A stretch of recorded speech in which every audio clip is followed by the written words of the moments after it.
ನಮಸ್ಕಾರ, ನೀವು ನೋಡ್ತಿದ್ದೀರಾ ಸ್ಪೀಡ್ ನ್ಯೂಸ್ ಕನ್ನಡ. ನಾನು ಪ್ರಿಯಾ ಸೋಮೇಶ್. ಹಾಸನದ ಸಂಸದ ಪ್ರಜ್ವಲ್ ರೇವಣ್ಣ ಈ ರೀತಿಯಾಗುತ್ತೆ ಅವ್ರ ಜೀವನ ಅಂತ ಅವ್ರ ಮನಸ್ಸಿನಲ್ಲೂ ಅಂದ್ಕೊಂಡಿರಲಿಲ್ಲ.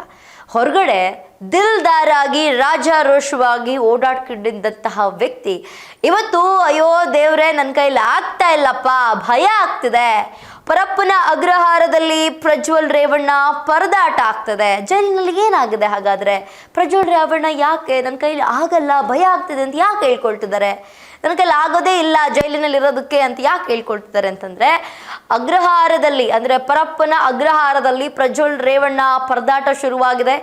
ಅತ್ಯಾಚಾರದ ಕೇಸ್ನಲ್ಲಿ ಜೈಲು ಸೇರಿರುವಂತಹ ಪ್ರಜ್ವಲ್ ರೇವಣ್ಣ ಬ್ಯಾರಕ್ನಲ್ಲಿ ಮೊಬೈಲ್ ಜೊತೆಗೆ ಸಿಕ್ಕು ಬಿದ್ದಿದ್ರು. ಅದು ತಮ್ಮೆಲ್ಲರಿಗೂ ಗೊತ್ತಿರುವಂಥ ವಿಚಾರ. ಅದು ಯಾವ ಫೋನು, ರಿಯಲ್ಮಿನೋ ರೆಡ್ಮಿನೋ, ಅಲ್ಲಿ ಫೋನ್ ಯಾವುದು ನೆಟ್ವರ್ಕ್ ಸಿಕ್ಕುತ್ತೆ ಆ ಫೋನನ್ನೇ ತರಿಸ್ಕೊಂಡಿದ್ದಾರೆ ನೋಡಿ.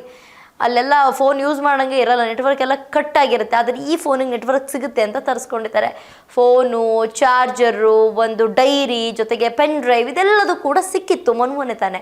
DGP ಅಲೋಕ್ ಕುಮಾರ್ ಅವರು ಕೂಡ ಅದಕ್ಕೆ ಕ್ಲಾಸನ್ನು ತಗೊಂಡಿದ್ರು ಪ್ರಜ್ವಲ್ ರೇವಣ್ಣಂಗೆ.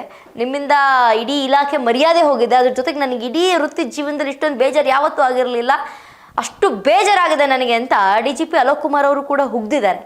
ಆಗ ಪ್ರಜ್ವಲ್ ರೇವಣ್ಣ ಇಲ್ಲ ನನಗೂ ಅದಕ್ಕೂ ಏನು ಸಂಬಂಧನೇ ಇಲ್ಲ, ನಂದಲ್ಲ ಫೋನು ಅಂತ ಡ್ರಾಮಾ ಮಾಡೋಕ್ಕೆ ಹೋಗಿದ್ದಾರೆ. ಅದಕ್ಕೆ DGP ಅಲೋಕ್ ಕುಮಾರ್ ಅವರು ಸರಿಯಾಗಿ ಕ್ಲಾಸನ್ನು ತೊಗೊಂಡಿದ್ದಾರೆ. ಈ ಡ್ರಾಮಾ ಎಲ್ಲ ನನ್ನ ಮುಂದೆ ನಡೆಯಲ್ಲ, ಅಟ್ಲೀಸ್ಟ್ ಇನ್ನು ಮುಂದಕ್ಕೆ ಅದು ನೆಟ್ಟಿಗೆ ಬದುಕಿ ಅಂತ. ಹೊರಗಡೆ ತಪ್ಪು ಮಾಡ್ಕೊಂಡು ಹೋಗೋದಾದಲೇ ಒಳಗಡೆ ನಿಷೇಧ ವಸ್ತುಗಳನ್ನ ತೊಗೊಂಡೋಗಿ ಏನು ಇದು ಮಾಡೋಕ್ಕೆ ಹೊರಟಿದ್ದೀರಾ ನೀವು, ಅದು ಜೈಲು. ನೀವು ಜೈಲೊಳಗಡೆ ಫೋನ್ ಯೂಸ್ ಮಾಡೋದು, ಚಾರ್ಜರ್ ಇಟ್ಕೊಳ್ಳೋದು, ಡೈರಿ ಇಟ್ಕೊಂಡು ನಿಮ್ಗೆ ಇಷ್ಟ ಬಂದಂಗೆ ಇರ್ತೀರ ಅಂದರೆ ನೀವು ಜೈಲಲ್ಲಿರೋದು ಒಂದೇ, ಹೊರಗಡೆ ಇರೋದು ಒಂದೇ. ಹೊರಗಡೆ ಇದ್ದಾಗಲೂ ಹಂಗೆ ಇರ್ತಿರಲ್ಲ, ಅಟ್ಲೀಸ್ಟ್ ಹೊರಗಡೆ ಇದ್ದಾಗ ಇಲ್ಲಿಂದ ಅಲ್ಲಿಗೆ ಓಡಾಡಬೇಕಪ್ಪ, ಅಲ್ಲಿಂದ ಇಲ್ಲಿಗೆ ಓಡಾಡಬೇಕು ಅನ್ನೋ ಒಂದು ಟಯರ್ಡ್ನೆಸ್ ಇತ್ತು. ಈಗೇನು ಆರಾಮಾಗಿ 3 ಅನ್ನ ಹಾಕ್ತಾರೆ, ತಿಂದುಬಿಟ್ಟು ತಿರುಗಿ ಬಿಡ್ತೀರಾ. ಇನ್ನೇನು ಲೈಬ್ರರಿ ಕೆಲಸ ಕೊಟ್ಟಿದ್ರು, ಅದಕ್ಕೂ ಕೂಡ ಹೋಗಿಲ್ಲ. ಮೊದಲನೇ ತಿಂಗಳು ಸಂಬಳ ಬೇರೆ ಕೊಟ್ಟಿದ್ದಾರೆ, ನಿಮಗೆ ಸಂಬಳ ಬೇರೆ ಕೊಡ್ತಾ ಇದ್ದಾರೆ, ಕೆಲಸ ಬೇರೆ ಮಾಡ್ತಿಲ್ಲ. ಇನ್ನೇನಕ್ಕೆ ನಿಮಗೆ ಜೈಲೊಳಗಡೆ ಇರ್ಬೇಕು ನೀವು? ಜೈಲಿನಲ್ಲಿದ್ದರೂ ಕೂಡ ಬಿಂದಾಸ್ ಆಗಿದ್ದಂತಹ ಪ್ರಜ್ವಲ್ಗೆ ಇದೀಗ ಕಂಬಿ ಹಿಂದೆ ಸಂಕಷ್ಟ ಶುರುವಾಗಿದೆ. ಇದಾಗಬೇಕು, ಇದಾದಾಗ್ಲೇ ಅಲ್ವಾ, ಅದನ್ನೇ ಅಲ್ವಾ ಹೇಳೋದು. ಜೈಲೊಳಗಡೆ ಏನಕ್ಕೆ ಹೋಗೋದು? ಏನೆಲ್ಲ ತಪ್ಪುಗಳನ್ನ ಮಾಡಿರ್ತಾರೆ ಅದು ಪಾಪ ಪ್ರಜ್ಞೆ ಆಗಬೇಕು. ಅದಾಗಬೇಕು ಅಂತಂದರೆ ಕಷ್ಟ ಆಗಬೇಕು. ಜೈಲೊಳಗಡೆ ಹೋದ್ಮೇಲೆ ಆರಾಮಾಗಿ ಜೈಲಲ್ಲಿ ಉಂಡ್ಕೊಂಡು ತಿನ್ಕೊಂಡಿದ್ರೆ ಏನು ಅನ್ಸುತ್ತೆ ಅವರಿಗೆ? ನಾಳೆ ಇಂಥದ್ದು ಇನ್ನೊಂದು ಮಾಡೋಣ, ಏನಾಗುತ್ತೆ, ಜೈಲೊಳಗಡೆ ಆರಾಮಾಗಿ ಇರ್ಬೋದಲ್ಲ ಅಂತ ಅನ್ಕೊತಾರಲ್ವ. ಆ ಥರ ಅನ್ಕೊಳ್ಬಾರ್ದು ಅಂತಂದಮೇಲೆ ಜೈಲಲ್ಲಿ ಕಷ್ಟ ಅನುಭವಿಸ್ಬೇಕು. ಪ್ರಜ್ವಲ್ ರೇವಣ್ಣ ಅವರನ್ನ ತರಾಟೆಗೆ ತೆಗೆದುಕೊಂಡಂತಹ DGP ಬೇರೆ ಬ್ಯಾರಕ್ಗೆ ಶಿಫ್ಟ್ ಮಾಡೋದಕ್ಕೆ ಸೂಚನೆಯನ್ನು ನೀಡಿದರು. ಅದರಂತೆ 25 ಜನರು ಇದ್ದಂತಹ ಸೆಲ್ಗೆ ಮಾಜಿ ಸಂಸದನನ್ನು ಶಿಫ್ಟ್ ಮಾಡಲಾಗಿದೆ. ಮೊದಲು ಇಬ್ಬರು ಇದ್ದರು ಒಂದು ಬ್ಯಾರಕ್ನಲ್ಲಿ, ಆಗ ಒಂದು ಬಟ್ಟೆಲೆಲ್ಲ ಫೋನು, ಚಾರ್ಜರ್ ಎಲ್ಲ ಸಿಕ್ಕಾಕೊಂಡಿತ್ತು. ಈಗ 25 ಜನರು ಇರುವಂತಹ ಒಂದು ಸೆಲ್ಗೆ ಈ ಪ್ರಜ್ವಲ್ ರೇವಣ್ಣನ ಶಿಫ್ಟ್ ಮಾಡಲಾಗಿದೆ. ಈ ಸೆಲ್ಗೆ ಹೋಗ್ತಿದ್ದಂತೆ ಪ್ರಜ್ವಲ್ಗೆ ಪೀಕಲಾಟ ಶುರುವಾಗಿದೆ.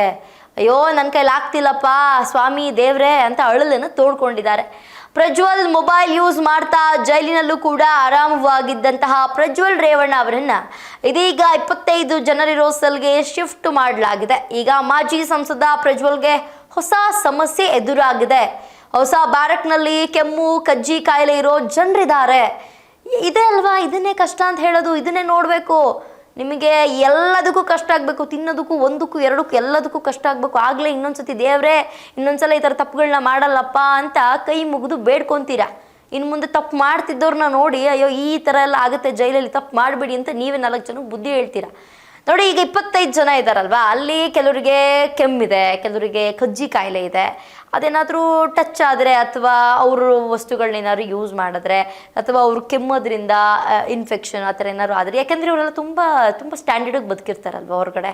ಈಗ ಜೈಲಿಗೆ ಹೋಗ್ತಿದ್ದಂಗೆ ಕಷ್ಟ, ಅಲ್ಲಿ ಯಾರೂ ಕೆಮ್ಮಂಗಿಲ್ಲ, ಕಜ್ಜಿ ಅಂತ ಹೇಳಂಗಿಲ್ಲ. ಇದೇ ಜೈಲು. ಏನು ಜೈಲಲ್ಲೆಲ್ಲ ಏನು ಇದಿರುತ್ತಾ? ಜೈಲಲ್ಲೆಲ್ಲ ಏನು ಹೆಲ್ದಿಯಾಗಿರೋರು ಎಲ್ಲರೂ ಇರ್ತಾರಾ?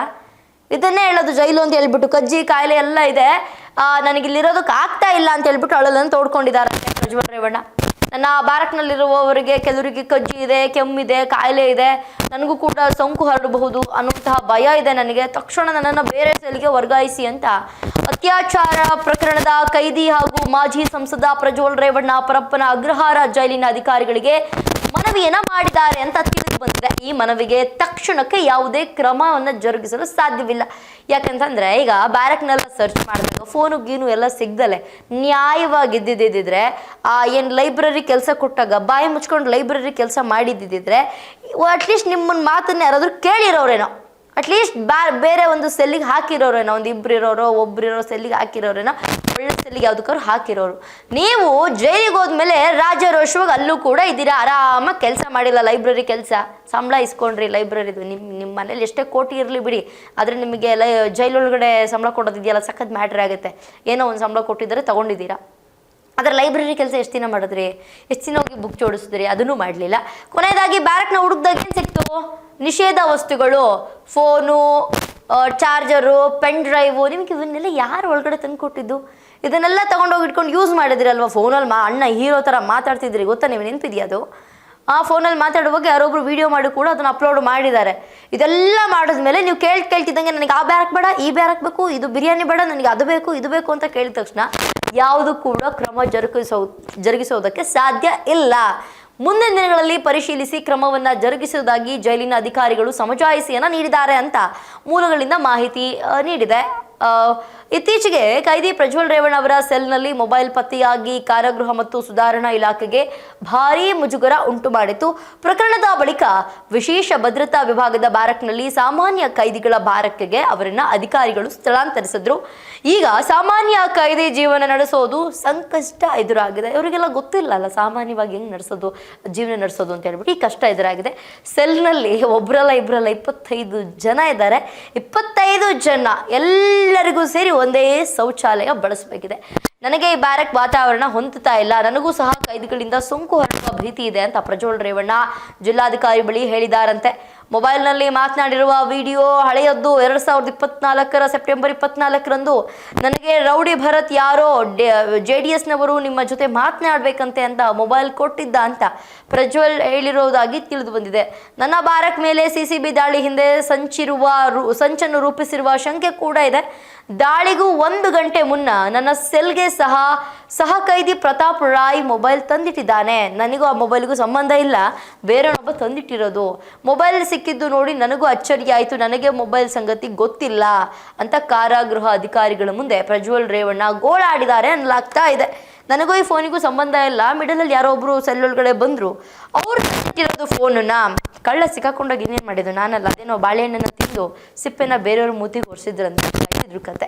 ಒಟ್ಟು ಏನೋ ಇನ್ನೂ ಪರಿಶೀಲನೆ ನಡೆಸ್ತಾ ಇದ್ದಾರೆ. ಇನ್ನೂ ಬಳಕೆಗೆ ಬಂದಿಲ್ಲ. ಯಾರ್ಯಾರಿಗೆಲ್ಲ ಕಾಲ್ ಮಾಡಿದ್ರು, ಏನೆಲ್ಲ ಕಾಲ್ ಹಿಸ್ಟ್ರಿ ಇದೆ ಅಂತ ಹೇಳ್ಬಿಟ್ಟು ಇನ್ನೂ ಬಳಕೆಗೆ ಬಂದಿಲ್ಲ. ಆದರೆ ಈಗ ಸದ್ಯಕ್ಕಂತೂ ನನ್ನನ್ನು ಬೇರೆ ಸೆಲ್ಲಿಗೆ ವರ್ಗಾವಣೆ ಮಾಡಿ ದಯವಿಟ್ಟು ಅಂತ ಹೇಳ್ಬಿಟ್ಟು ಪಾಪ ಪ್ರಜ್ವಲ್ ರೇವಣ್ಣ ಅವರು ಅಧಿಕಾರಿಗಳ ಮುಂದೆ ಗೋಳಾಡ್ತಾ ಇದ್ದಾರೆ.